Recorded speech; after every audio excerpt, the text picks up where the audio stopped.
Bismillahirrahmanirrahim. Assalamu alaikum students. I hope this video finds you in the best of health and high spirits, surrounded by love and positivity. Students, today we will solve worksheet 4B, converting measurements, page number 51. Yesterday, in the last video, I solved worksheet 4A, converting measurements. इसमें हमने distance and length को यहाँ पे question solve किए थे. Now today हम mass से मुतलिक जितने भी क्वेश्चंस होंगे we will solve those questions. ठीक है, वो हैं वर्कशीट 4B में, जिसमें यहाँ पे लिखा हुआ है कन्वर्टिंग मैथ्स. चलिए जी क्वेश्चंस को सॉल्व करते हैं. Express in grams. अब मैथ्स जो है ना, हम मैथ्स का मतलब है कि कोई चीज़ का कितना मैस है, वो कितनी भारी है, वो कितनी वज़नी है. ठीक है, अब आप कन्वर्टिंग, जब आप कोई चीज़ लेने जाते हो, चीनी लेने जाते हो, आटा लेने जाते हो, ठीक है, तो आप केजी में बात करते हो. 1 किलो आटा दे दें, ठीक है, या आप आधा किलो लेते हैं, या आप कोई भी चीज़ का वज़न जब मेजर करते हैं ना, तो वो ग्राम्स में या किलोग्राम्स में होता है. कोई स्मॉल चीज़ होगी तो ग्राम्स में करेंगे. अगर ज़्यादा बड़ी चीज़ होगी जैसे चीनी, आटा या और इससे भी ज़्यादा बड़ी बड़ी चीज़ें होती हैं, तो फिर उनको किलोग्राम्स में करते हैं. और जो बहुत हैवी चीज़ें होती हैं जैसे आयरन वगैरह या स्टील वगैरह, तो उनको हम टन में मेजर करते हैं. तो वो अभी हम इस क्लास में डिस्कस नहीं करते. हमने जो किलोग्राम्स और ग्राम्स को करना है. जो बहुत ज़्यादा छोटी चीज़ें होती हैं उनको हम ग्राम्स में मेजर करते हैं, और जो आटा, चीनी या इस तरह की जो चीज़ें होती हैं उनको हम किलोग्राम्स में मेजर करते हैं, जिनका वज़न थोड़ा नॉर्मल होता है. अच्छा जी, अब ये है कि हमें पता होना चाहिए कि 1 kg यानी 1 किलोग्राम में 1000 ग्राम्स होते हैं. ठीक है, जब हम आधा किलो लेते हैं ना, ½ kg, तो उसमें 500 ग्राम्स होते हैं. जब हम 1 पाव चीज़ लेते हैं तो उसमें 250 ग्राम्स होते हैं. ठीक है, ये तो वैसे मैंने आपको बता दिया ½ kg में. ठीक है, ½ kg है ना, उसमें 500 ग्राम्स होते हैं. इसी तरह से जो 1/4 kg यानी 1 पाव में 250 ग्राम्स होते हैं. ठीक है, ये मैंने वैसे ही बताया है. मेन फार्मूला हमारा 1 kg = 1000 kg है. ठीक है, अब हमने किलोग्राम्स को ग्राम्स में चेंज करना है ना, ये वाला फार्मूला है.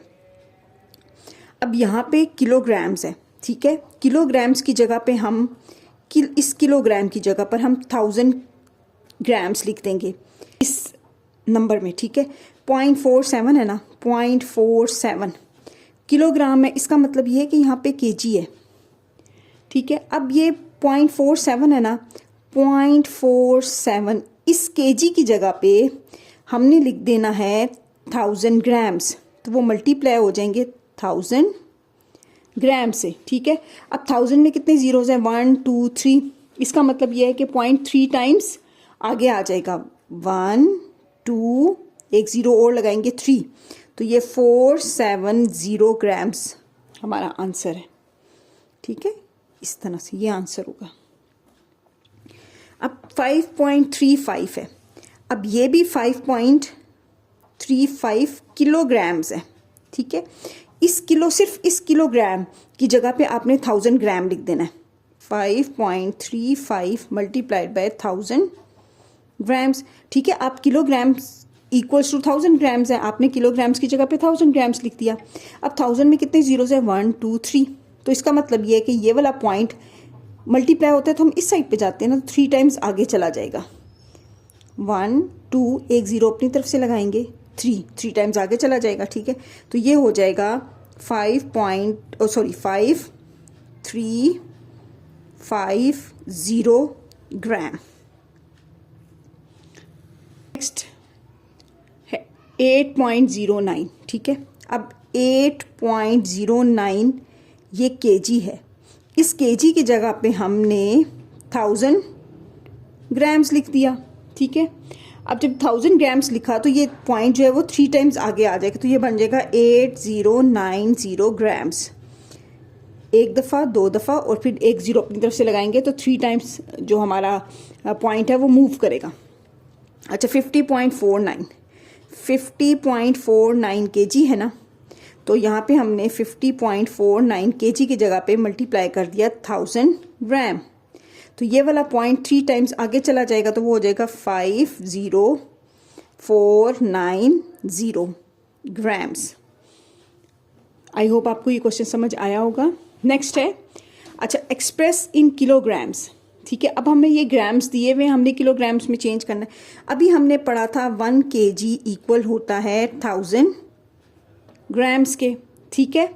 तो इसका मतलब हमने सिर्फ यहाँ पे सिर्फ ग्राम्स करना है, ठीक है। तो ग्राम की जगह पे अब ये जो 1000 है ना, ये एक तरह का स्मॉल g के साथ मल्टीप्लाई हो रहा है, ठीक है। अब इस साइड इज इक्वल टू का साइन है, ठीक है।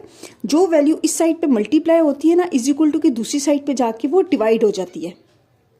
तो ये 1/1000, ठीक है। ये 1000 इस साइड पर आ गया, kg ऐसे का ऐसे, और ये g आ गया, ठीक है। यानी कि ये जो 1000 का ग्राम्स का जो 1000 था वो मैं इज इक्वल टू के दूसरी साइड पे ले आई, तो वो डिवाइड हो गया। तो ग्राम किसके इक्वल है? 1/1000 किलोग्राम के, ठीक है। अब हमने ये वाला फार्मूला पुट करना है। जैसे आपके पास 5 ग्राम्स है, ठीक है। अब इस 5 ग्राम्स की जगह पे आपने लिखना है 5, ठीक है, डिवाइडेड बाय, अच्छा अब 1/1000 का क्या मतलब ये है कि वो डिवाइड हो रहा है, 1000 डिवाइड हो रहा है, तो इस ग्राम की जगह पे लिखेंगे 1000 डिवाइड हो रहा है और साथ किलोग्राम। 1000 का ये मतलब 1/1000 का ये मतलब है कि जो 1000 है वो डिवाइड हो रहा है, तो यहाँ पे मैंने लिखा है 1000 डिवाइड हो रहा है और 7 kg, ठीक है। ग्राम की जगह पे हमने ये लिखना है, या हम इसको ऐसे भी लिख सकते थे 5/1000 kg, क्योंकि 1000 नीचे है, 5 ऊपर की वैल्यू है, kg इस तरह भी लिख सकते थे और इस तरह भी लिखेंगे, ठीक है। तो हम इस तरह से लिखते हैं, और ये अब ये डिवाइड हो रहा है ना kg, इसका मतलब ये 1 2 3 3 जीरोज हैं, तो पॉइंट अभी यहाँ पर है, वो ये इस साइड पे पॉइंट मूव करेगा, तो वो आ जाएगी। ये 5 है ना, जैसे पॉइंट यहाँ पर है, तो 1 टाइम 2 टाइम 3 टाइम, 1 2 3 हमारा ये आंसर है, ठीक है। इसको हम लिख देंगे अब kg में। पॉइंट यहाँ पे था 1 2 3। अब 33 ग्राम्स है, 33 ग्राम्स, इसका मतलब ये है कि 33 को डिवाइड करेंगे 1000 से, ग्राम्स, ठीक है। तो वो अब ये पॉइंट यहाँ पर है, पॉइंट 3 टाइम्स दूसरी साइड पे मूव करेगा, तो वो हमारे पास आ जाएगा, जैसे पॉइंट यहाँ पे 2 दफ़ा, 1 0 हम और लगाएंगे तीसरी दफ़ा। पॉइंट यहाँ पर है, 1 दफ़ा 2 दफ़ा, 1 0 खुद से लगाया, 3 दफ़ा, पॉइंट यहाँ पर आ गया, तो ये 0.033 kg आ जाएगा। नेक्स्ट है 51। 51 का मतलब ये है कि 51 ग्राम्स, अब ग्राम्स की जगह पे हमने 51 डिवाइडेड बाय 1000 किलोग्राम्स लिख देना है। अब ये किलोग्राम्स में चेंज हो गया, ठीक है। 1000 का मतलब है 3 जीरोज हैं, तो अभी पॉइंट यहाँ पर है ना, 51 में पॉइंट यहाँ पर है, तो हमने 3 टाइम्स आगे लेकर आना है, 1 दफ़ा 2 दफ़ा और 1 0 खुद से लगाया, 3 टाइम्स, तो पॉइंट अब यहाँ पर आ गया, ठीक है। अब इसको हम रब कर देते हैं, तो ये 0.051 आ गया हमारा किलोग्राम्स में।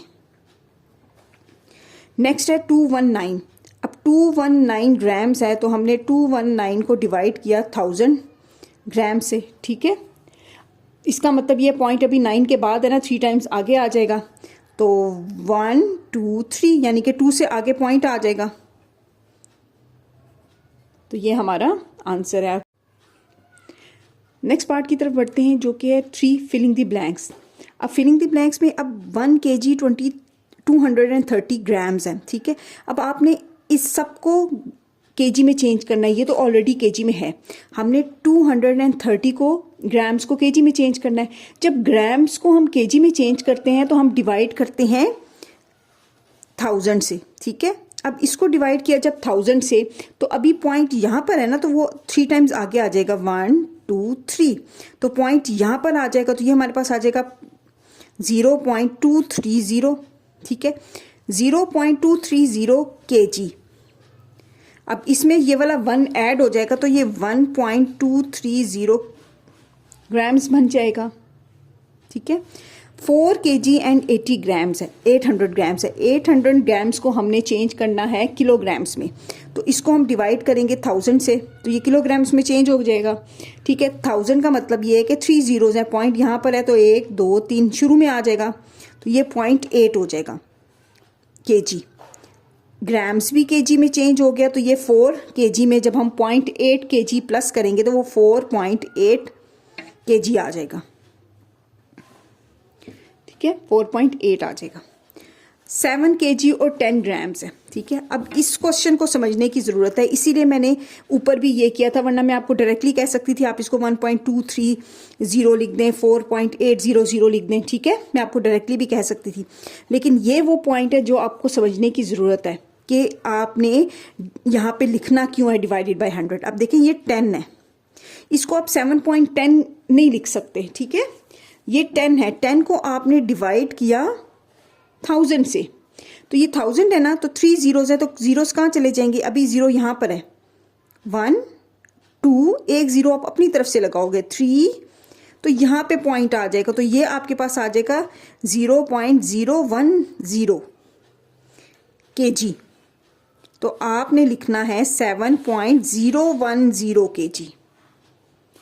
ठीक है, आप ये ना हो कि आप डायरेक्ट 7.10 ग्राम्स लिख दो, ये गलत है। ठीक है, 7.010 केजी, क्योंकि आपने इस 10 को 1000 से डिवाइड किया। इसी तरह से ये 3 है, तो 3 को जब हमने डिवाइड किया 1000 से, ठीक है, तो अब पॉइंट को हमने चेंज करना है ना, पॉइंट अभी यहाँ पर है, तो ये आ जाएगा, यहाँ से 1 टाइम शिफ्ट हुआ, 0 लगाया, ठीक है, 2 टाइम शिफ्ट हुआ, फिर 3 टाइम्स शिफ्ट हुआ, तो यहाँ पे आ जाएगा पॉइंट, तो हम लिखेंगे 0.003 केजी। अब आपका 5.003 केजी है। ये ना हो कि आप इसको देखते ही 5.3 केजी लिख दो, ये रॉन्ग है। ठीक है, 5.003 केजी। नेक्स्ट है क्वेश्चन नंबर 4, उसको हम पढ़ते हैं। The mass of the football commonly use in international football matches is about 430 grams. कि जो फुटबॉल का मैस होता है ना, ठीक है, वो कॉमनली ज़्यादातर यूज़ होता है जो इंटरनेशनल फुटबॉल मैचेस में, वो होता है इज़ अबाउट 430 ग्राम्स, वो 430 ग्राम्स के करीब होता है। एक्सप्रेस 430 ग्राम्स इन ए किलोग्राम्स, आपने 430 ग्राम्स को किलोग्राम्स में चेंज करना है। ठीक है, इन किलोग्राम्स हमें पता नहीं है ये, इसलिए मैंने क्वेश्चन मार्क डाला है। अब हमें पता है कि 1 केजी इक्वल होता है 1000 ग्राम्स के। ठीक है, और ग्राम इक्वल होता है 1 केजी ओवर 1000 के, यानी कि आपने इस ग्राम की जगह पे 1 ओवर 1000 किलोग्राम्स लिख देना है। ठीक है, तो 430 ग्राम्स इज इक्वल टू 430 ग्राम की जगह पे क्या लिख देंगे, डिवाइडेड बाय 1000 केजी। अब ये 1000 केजी है ना, तो पॉइंट अभी यहाँ पर है, यहाँ से यहाँ आएगा 1 2 3, यानी 4 से पहले हमारे पास पॉइंट आ जाएगा। ये किलोग्राम्स में चेंज हो गया, 0.430 kilograms, 0.430 kilograms. I hope students आपको ये वर्कशीट 4B समझ आई होगी। If you face any problem in understanding this questions, comment me. I will definitely try to make it more easy and understandable for you. Thank you.